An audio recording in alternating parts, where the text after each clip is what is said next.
Bonjour, aujourd'hui nous recevons Flavio Dalmo. C'est ça. Bonjour. Bonjour. Voilà, donc Flavio est un jeune et surprenant jeune homme de 16 ans. Voilà, il a annoncé qu'il se présentait aux élections présidentielles et il est en réflexion donc pour les législatives. Tout à fait. Donc vous n'êtes pas défilé quand je vous ai invité à cette interview.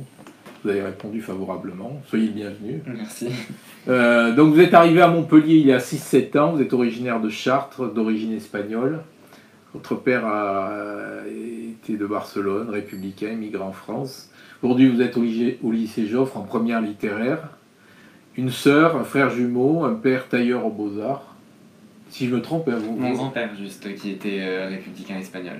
Votre grand-père, Oui, voilà. parce que mon père est un peu jeune pour être. Ah, j'ai dit votre père? Oui. D'accord. Donc, bon, vie difficile, a fait des choix, attentif à l'injustice, veut contribuer au bien commun. Tout petit, des 7-8 ans, il s'intéresse à la politique. C'est ça. Voilà, il lisait le journal, il fallait qu'on lui explique comment ça fonctionnait. C'est compliqué la politique, dites-moi. Disons qu'il y a beaucoup de choses à savoir, vu que les politiciens actuels ont mis beaucoup de règles pour être nouveaux, en tout cas en politique. Il faut avoir justement cet establishment politique et en faire partie. Donc pour faire partie de la politique, oui, c'est assez difficile. Surtout aussi de s'implanter. Et par exemple, aujourd'hui, on est obligé de créer un parti politique si on veut exister, si on veut avoir les financements pour pouvoir se présenter. Donc oui, c'est assez difficile. Il y a des codes. Ouais, c'est tout à fait, il y a des codes. Vous les comprenez, les codes? La preuve pour les élections municipales, justement, je combats contre ces codes parce que je me suis présenté justement à 16 ans. Parce que normalement, il faut être majeur, tout ça. Donc certains codes, non, je les comprends pas. Voilà, donc vous avez été à la rencontre des municipales. Vous avez voulu faire un parti politique. Qui a été créé. Et vous avez fait une candidature symbolique. Ça veut dire quoi une candidature symbolique? Justement, le terme symbolique, ça signifiait que si on avait des voix, par exemple, on n'aurait pas pu être élu, ou moi, ou les gens de ma liste, mais on était quand même candidat, les gens avaient la capacité de voter pour nous en téléchargeant ou en imprimant le bulletin de vote sur notre site internet. Finalement, cette candidature symbolique a eu combien de voix? De ce qu'on a su, parce qu'on avait quand même des gens avec qui on a discuté qui étaient implantés dans les bureaux de vote, qui refaisaient un peu monter, mais ça ne pouvait pas être exact. On avait entre 100 voix et 130 voix. D'accord. Donc c'est très symbolique. C'est très symbolique. Donc c'est parti de la convergence citoyenne. Tout à fait. Hein? Et ça veut dire quoi la convergence citoyenne? Justement... Parce qu'on met du citoyen partout. En ce moment, on ripolline avec le terme citoyen. Tout à fait, je suis d'accord avec vous. Vous êtes d'accord avec moi? Je suis d'accord avec vous. tout le monde aujourd'hui utilise ce terme. C'est un peu insupportable même, je dirais. Il faut l'utiliser à bon escient, on va dire ça comme ça. Aujourd'hui, les partis socialistes utilisent le terme citoyen, les républicains utilisent le terme citoyen, et justement, ils ont justement dénaturé ce mot citoyen. Aujourd'hui, c'est vraiment dans une initiative libre et indépendante que j'ai voulu lancer ce parti. Donc vous avez rallié M. Altrad, puis vous avez pris certaines distances. Tout à fait. C'est-à-dire que déjà vous êtes fluctuant, quoi. Vous savez pas trop où vous vous associez, puis vous... Pas du tout. Vous partez. Je suis pas le seul à le dire, il y a eu beaucoup de problèmes au sein de l'équipe de campagne, dans l'équipe de Mohamed Altrad. Il y a eu beaucoup de problèmes de programme, tout ça, et d'écoute au niveau de certaines personnes. Après, le projet de M. Altrad, je le soutiens, et je l'ai soutenu d'ailleurs pour ces élections municipales. Mais j'ai pris mes distances parce que justement, il y avait une petite guerre d'ego au sein de l'équipe de campagne. Et justement, c'est dans cette démarche-là... C'était quoi cette guerre d'ego chez M. Altrad? Certaines personnes, par exemple, souhaitaient... Qui, par exemple? Je ne suis pas ici pour dire des noms. Bon, on ne saura pas alors.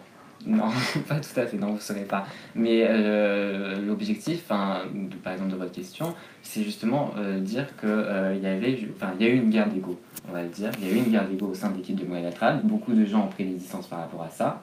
Et beaucoup de surtout des jeunes, non? Pas que des jeunes, des gens qui ont voulu rallier l'équipe de Mohamed Altrad, qui ont dit leur soutien, pas que des jeunes. D'accord. Donc, Vous êtes un jeune atypique, vous n'aimez pas le rap. Je suis pas attiré par ce genre de musique. Après, ça m'arrive d'écouter. Hein. Par exemple, quand Encore Malade, il fait du bon rap, on va dire ça comme ça. Donc je l'écoute. Du slam, plus du slam que du rap. Ouais. Le rap, c'est... Bon, enfin voilà, vous êtes passionné de danse moderne, c'est ça. De jazz, vous dansez depuis 12 ans. Vous comptez vous arrêter pour vous lancer à fond dans la politique. Tout à fait. Au niveau de la musique, vous aimez plutôt la variété française, type Vianney. Et vous m'avez dit, au niveau de la littérature, je ne lis pas, je ne fais pas de sport. Par contre, j'aime faire de la couture pour hommes. Pas tout à fait. Et j'ai pas dit je ne lis pas. Je suis pas un grand dévoreur de livres. Il me semble que j'ai dit quelque chose de ce style-là. Ouais. Je lis, voilà, mais bon, ce n'est pas une passion auquel je m'attarde. Voilà. Et après, le sport, la danse, on peut considérer ça comme du sport. Oui. Et la couture, c'est une deuxième passion. J'ai arrêté justement il y a un petit bout de temps, mais ça m'arrive parfois de reprendre. Bon, qualité, persévérance, engagé, volontaire, endurant, défaut, un peu maladroit. Et la seule chose dont vous avez peur, c'est des abeilles. Ça, c'est vrai. Oui, j'ai peur des abeilles. Donc, voilà. Donc, avant de passer aux questions, on va venir sur le numéro 896 de La Glorieuse. On titre « Michael Delafosse avance ses pions ». Le nouveau maire installe ses différents adjoints. Et on se pose la question, mais pour quelle stratégie ? Voilà. Ensuite, on revient sur une enquête sur les déchus de la Sorelli. Deuxième article, le fiasco et la douche froide de La République En Marche pendant ces élections. Et une enquête sur Montferrier, probité et éthique foulée aux pieds. Décidément, au nord de Montpellier, il y a des curiosités. Nous avons eu à Clapier, il y a une quinzaine d'années, un élu qui a eu maille avec la justice pour une usurpation professionnelle. Là, un nouvel élu de Castelnau-le-Lez qui fait campagne comme avocat alors qu'il ne l'est pas. Voilà, donc Flavio Dalmo. Est-ce que vous avez le temps ou la curiosité de lire la presse ? Oui, ça m'arrive. Ça m'arrive de lire la presse. Ça vous arrive tous les combien ? On va dire que je m'y intéresse. Tous les jours ou une fois par an ? Non, pas tous les jours. Ni une fois par an, mais ça m'arrive 1 à 2 fois par semaine. D'accord, et vous lisez quoi ? Je regarde sur internet ce qu'il y a dans l'actualité du moment. Vous avez des titres de prédilection ? Non, pas forcément. J'allais dire des titres, des catégories d'articles. Non, des titres de journaux. Ah non, pas forcément. Vous lisez, et la Glorieuse, vous connaissez ? De nom, mais j'ai pas vraiment lu. Il me semble que j'ai dû lire 1 ou 2 articles dessus, mais après voilà. Que pensez-vous du nouveau maire élu ? Il a été élu dans une circonstance assez complexe. Il a été élu par 16% des Montpelliéraines et des Montpelliérains au niveau des inscrits. Ça veut dire qu'il a été 14. Un peu plus de 15. Ouais. Bon, c'est pas grave. Bon, c'est pas grave, on va pas s'attarder sur les chiffres. Mais il a été élu en tout cas par une minorité des Montpelliéraines et des Montpelliérains. Après, en tant que Montpelliérain, je ne peux que lui citer une réussite pour Montpellier. Voilà, je souhaite que Montpellier réussisse, je souhaite qu'il y ait de l'avancée. En tout cas, moi, je ne croyais pas en son projet, je ne croyais pas en son programme, pour la simple et bonne raison qu'on a mis une personne qui est là depuis bien longtemps, qui avait la capacité d'agir depuis bien longtemps, qui faisait partie de la majorité, puis après de l'opposition. Et voilà, je ne croyais pas, en tout cas, au personnage et en la candidature qu'il présentait. Et quel bilan tirez-vous de la campagne municipale dans le Calapace ? Ça a été une campagne quand même assez de bagarre, on va dire ça comme ça. Tout le monde s'est un peu jeté sur tout le monde. Il y a eu une division des Verts. Il y a eu par exemple Moët Altrad avec Rémi Gaillard, Alain Cadoulin et Clotilde Loyer. Donc voilà, ça a fait... c'est un peu une campagne bagarre, on va dire ça comme ça. Mais après, justement, je pense que ça a favorisé cette baisse du taux de participation au second tour et au premier tour. Est-ce que vous avez compris là, les trois fantastiques, que les trois fantastiques rejoignent le milliardaire ? Je pense que ce qui aurait été le mieux... Soyez direct, dites oui ou non. Non, pas forcément. Je ne comprends pas forcément. je pense qu'il aurait été mieux pour Altrad, c'est pas forcément, justement, en se ralliant à eux, il a voulu viser la victoire. Et en visant la victoire, il a oublié son programme et la candidature qu'il souhaitait porter. Donc je ne pense pas que ça a été favorable. Après, c'était son choix, et c'est ainsi que le choix de son équipe de campagne. Qu'est-ce qui nous prouve que vous êtes indépendant? Et bien justement le programme que je souhaite porter, voilà. C'est un programme qui est transversal, justement, donc là aussi beaucoup de gens, comme au terme citoyen, utilisent ce mot, tout le monde se dit transpartisan aujourd'hui, mais il faut justement avoir des idées de gauche ou de droite, de tout, donc et de gauche et de droite. Et c'est ça qui fait un peu mon indépendance. Nous sommes un peu comme ça, c'est des jeunes transpartisans. Nous sommes mais pas indépendants. D'accord. Nous sommes été soutenus par la France Insoumise, nous sommes avec pas mal de propositions d'extrême gauche, donc je pense pas qu'on peut dire que nous sommes été indépendants. En tout cas, ce qui représente nous sommes, ce qui pourrait un peu représenter nous sommes, enfin rallier nous sommes et le programme, le projet que je vais porter, c'est justement cette initiative citoyenne. Vous vous sentez proche de qui? Politiquement? Oui. De personne. Non, ça c'est pas une réponse. Je ne suis ni proche du PS, ni proche des Républicains, ni proche de Macron, ni proche de qui que ce soit. Ce que vous racontez là, ça ressemble un peu à l'histoire de Macron.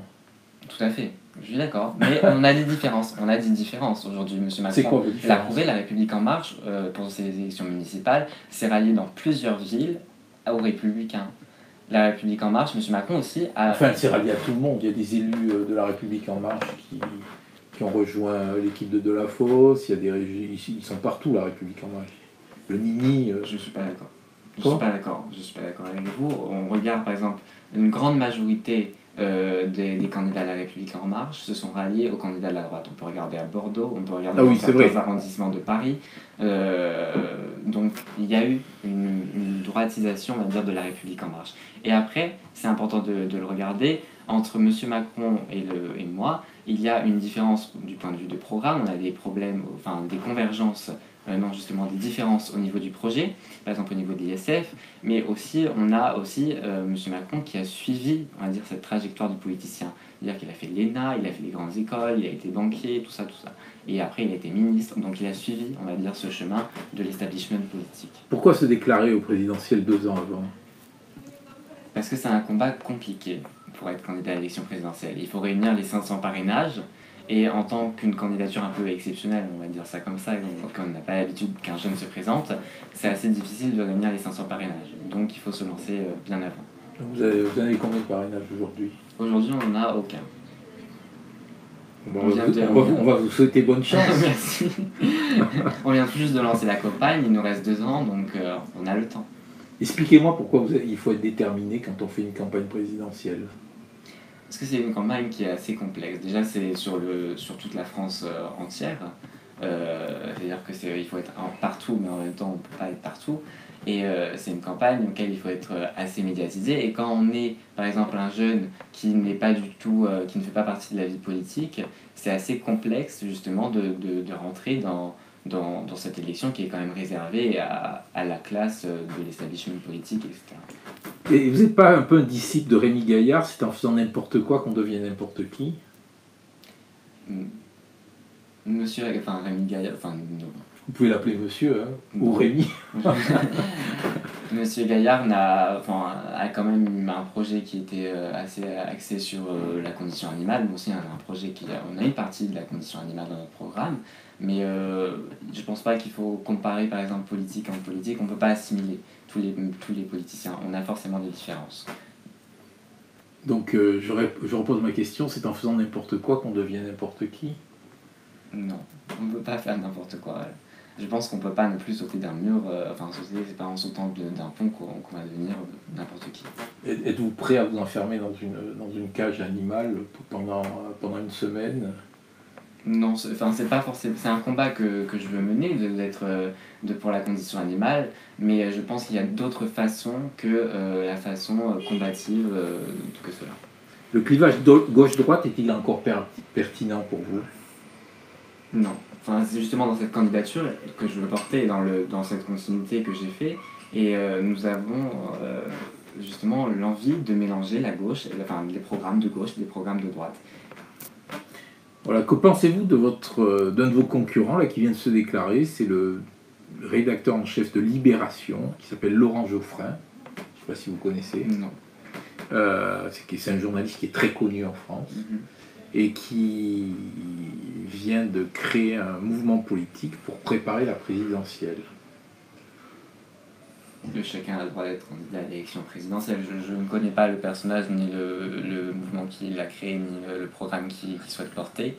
Donc je ne peux pas vous dire aujourd'hui quel est mon point de vue là-dessus. La présidentielle rend fou. C'est ce qui se dit. N'avez-vous pas peur de devenir fou? Oui. De vous y coller? Non, comme j'ai dit, moi je n'ai ni peur du Rassemblement national, ni peur de tous les politiciens, ni peur qu'on m'attaque, ni peur de... Parce que c'est un projet incroyable, il faut beaucoup d'argent, il faut 2 millions d'euros de garantie pour chaque candidat. 2 millions, c'est beaucoup d'argent, il faut 500 signatures. Il faut les trouver, il faut partir à la recherche de cela.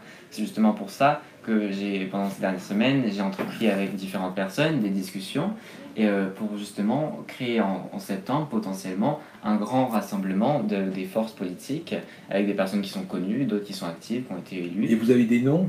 Non, aujourd'hui je ne peux pas vous dire de noms. Donc déjà vous commencez à rassembler? Tout à fait.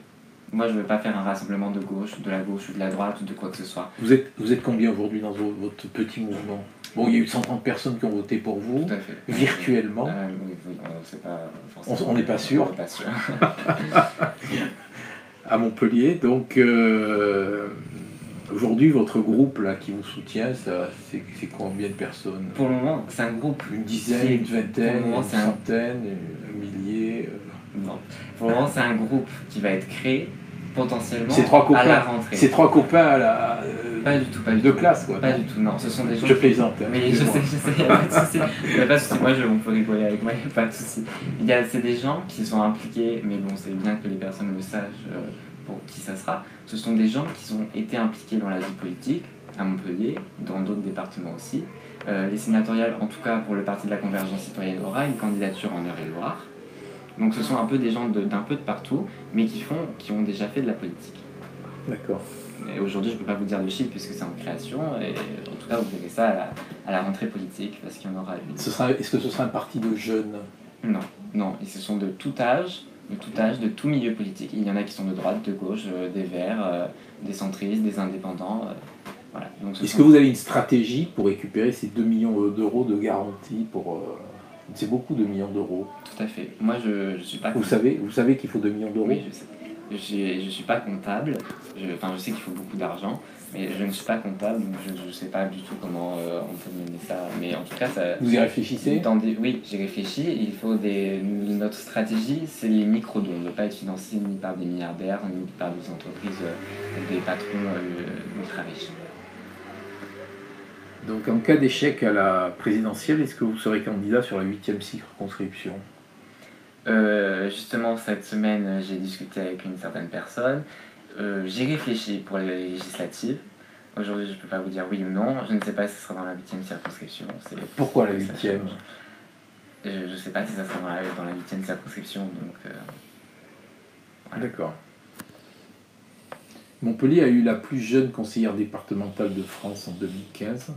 Est-elle une source d'inspiration? La connaissez-vous? Non, je ne la connais pas. Est-elle... Quel est c'est quoi son nom? C'est Maud Botkin. Non, ça ne me dit rien. En 2015, je venais tout juste d'arriver à Montpellier, donc... Les Français reprochent à leurs hommes politiques de ne savoir parler que d'eux. Hein? Pensez-vous pouvoir éviter ce travers? Déjà, je les comprends. On l'a vu durant cette élection municipale, on l'a vu durant les dernières élections, le taux d'abstention, il est de plus en plus fort. Et justement, ça démontre que les Françaises et les Français souhaitent changer et souhaitent de nouveaux politiques. Et en effet, les politiques actuelles sont en tout cas au service de leurs intérêts ou des intérêts du parti qui souhaitent qu'ils les représentent. C'est pour ça que je suis dans cette démarche, avec ce grand rassemblement également, d'indépendance et de liberté de ces points de vue-là. La faible participation doit-elle remettre en cause la validité de l'élection? Faut-il mettre un seuil minimal de participation pour la valider, ce serait combien? Ce serait 5%, 10%, 20%, 30%, 40%, 50%? Déjà, Aujourd'hui, on est tombé à 30% de participation. c'est scandaleux. Donc, est-ce qu'il faudrait un seuil minimal de participation? Je pense aujourd'hui que pour qu'une élection soit validée, il faut au moins que la moitié des électeurs aillent voter. Il faut au moins que la moitié des personnes, sinon, aient voté pour la personne qui a été élue. Voilà, donc oui, je suis en faveur du seuil. Moi, j'étais en faveur pour le report des élections municipales en janvier de l'année 2021. Donc voilà. Avec quel parti votre convergence citoyenne pourrait conclure des alliances? Alors, en tout cas, pas avec les partis on va dire les grands partis, c'est-à-dire le PS, les LR, le RN ou l'ARM. Peut-être que nous aurons, en tout cas, possibilité de s'allier. Aujourd'hui, je ne peux pas vous dire on va pas s'allier avec eux ou on va pas s'allier avec eux. En tout cas, les extrêmes, c'est sûr que nous ne nous allierons pas avec eux. Pourquoi ne pas être tout simplement entré dans un parti politique traditionnel? Ils sont toujours à la recherche de jeunes. Parce que je ne suis pas traditionnel et je ne veux pas faire comme tous les autres. Et justement, je ne suis pas rentré dans un parti politique parce qu'aucun convenait à mes valeurs et au projet que je souhaitais porter. Comment jugez-vous le fait que la mairie aujourd'hui soit dirigée par plusieurs anciens syndicalistes étudiants? Ils ont fait... je n'ai pas forcément de réponse à ce sujet-là. C'est leur parcours, c'est leur vie. Donc s'ils ont été syndicalistes, étudiants, c'est quelque chose de bien. Aujourd'hui, les étudiants, ils souffrent. Donc les syndicalistes pour les étudiants sont bien. C'est important. C'est important, ouais. En partant directement sur des grandes élections, n'avez-vous pas peur de passer pour un uluberlu? Écoutez, s'il y en a qui me disent ça ou quelque chose comme ça, je les comprends et c'est compréhensible. Après l'élection présidentielle aujourd'hui, si je suis candidat, c'est parce que justement, il n'y a aucun candidat capable de proposer ce changement, d'aller au-delà des clivages politiques, de faire au-delà des guerres d'ego politiques et au-delà de servir leurs intérêts ou ceux de leur parti. Bon, je réitère la question à laquelle vous ne m'aviez pas répondu tout à l'heure. Combien de personnes vous suivent? Et justement, je vous ai répondu, le mouvement est en cours de création. Mais combien aujourd'hui? Aujourd'hui, le mouvement est 10, en cours de création. Une vingtaine, une dizaine. Une dizaine. D'accord. Le gouvernement a décidé ce matin que les étudiants boursiers payeraient le repas à 1 €, le repas universitaire, à la cantine universitaire. Vous êtes au courant? Non, je n'étais pas au courant. Est-ce que vous pensez qu'il ne serait pas important que ce soit généralisé à l'ensemble des étudiants? Si, c'est important. Après, là, la priorité, on va être dans une crise économique et on est déjà un peu. Donc, aujourd'hui, l'État, c'est nécessaire de favoriser les personnes qui en ont le plus besoin. Et justement, les étudiants sont en train de vivre quand même quelque chose de catastrophique. Il y en a qui dorment dans leur rue, dans leur voiture. Il y en a qui ont du mal à se loger. Donc, oui, je trouve déjà que c'est une bonne chose. Après, oui, plus tard, il faudra généraliser la chose. Bon, avant la question chapeau, là, je vois que vous êtes venu avec un grand dossier, là, il y a votre programme. Vous voulez dire quelque chose? Sur mon programme? Oui, quelque chose de court, mais d'intéressant. On a 184 propositions. Donc, ah, 184 oui, 184 propositions. Ah oui, mais alors là, pour être court, ça risque d'être... Alors, une proposition très originale. Très originale. C'est une de mes propositions phares en matière d'économie. L'objectif, c'est pour retrouver l'emploi, c'est de donner envie aux entreprises d'embaucher et donner envie aux gens d'aller travailler. Nous, pour donner envie aux gens d'aller travailler, ce qu'on propose, c'est un salaire universel chômage à 1 150 €. Aujourd'hui, la moyenne du salaire du chômage est à 1 207 € et quelques. Voilà. Et ensuite, c'est un SMIC augmenté à 1 500 € net. Et l'argent qui sera obtenu... Ça, c'est pas très original, il y en a d'autres qui le font. Je crois que la France Insoumise, là, dans ses cartons, parti, comment il s'appelle là, parti de socialiste aussi. Non, le parti socialiste, il veut un salaire universel global pour tout le monde. Oui, mais enfin bon... un truc qui soit un peu plus rock'n'roll. Vous n'avez pas ça dans vos cartons, là, parmi vos 150 propositions? 184, c'est quelque chose déjà de très... Pour les jeunes. Pour les jeunes, nous, on veut autoriser les municipalités à créer justement une bourse beaucoup plus importante pour les jeunes qui en ont le plus besoin. Et pour les étudiants, les lycéens? Pour les lycéens, déjà, aujourd'hui, nous, notre priorité, c'est de réinvestir de l'argent pour ceux qui en ont le plus besoin. Donc on va investir 4 milliards d'euros dans le soutien scolaire. D'accord. Très bien, je vous remercie. On va terminer par la question chapeau. Si vous voulez bien nous lire la question. Quelles sont vos ambitions électorales au-delà des présidentielles? Alors pour le moment, je réfléchis à beaucoup d'élections possibles, donc les législatives à venir.